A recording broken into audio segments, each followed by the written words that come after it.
Now, here, and I think Lutheranism today has, and I know I'm like throwing a lot of stuff out here, and I'm throwing some kind of heavy critique maybe at modern Lutheranism, but I think this stuff is very important. Here's a problem that this has ultimately led to. We have a huge problem in Lutheranism with antinomianism. Okay, they're just flat out. There's a major problem in Lutheran churches that people think any talk about Christian obedience or sanctification is somehow displacing the gospel, that it's necessarily legalistic, that you can never, tell people to actually do good things after you preach the gospel. Certainly not how the New Testament talks. If you want to make that argument, take it up with Paul and Jesus, because they do not preach like that.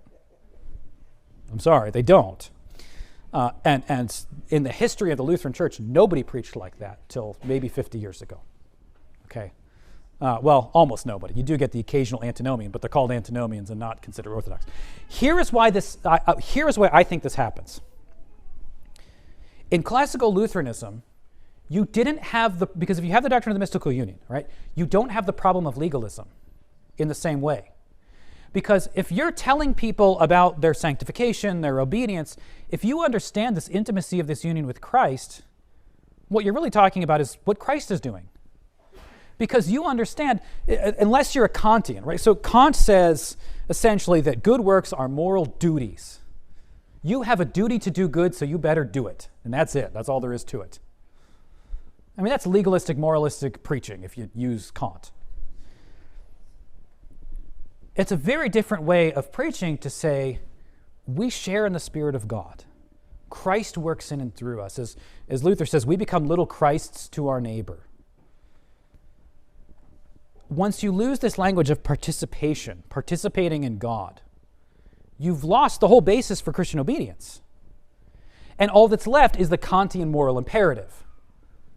So it becomes either justification by grace, which is great, or rigorous, you better do good.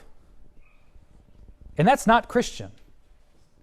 So what it's done is it's forced Lutherans into a position of this kind of false dichotomy of, well, it's either justification or you're preaching legalism.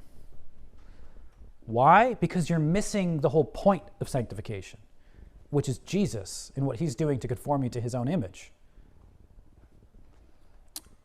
So I think a lot of our problems that we're seeing today really are the results of this significant shift that we've seen within the Lutheran tradition with the loss of this doctrine of the mystical union. So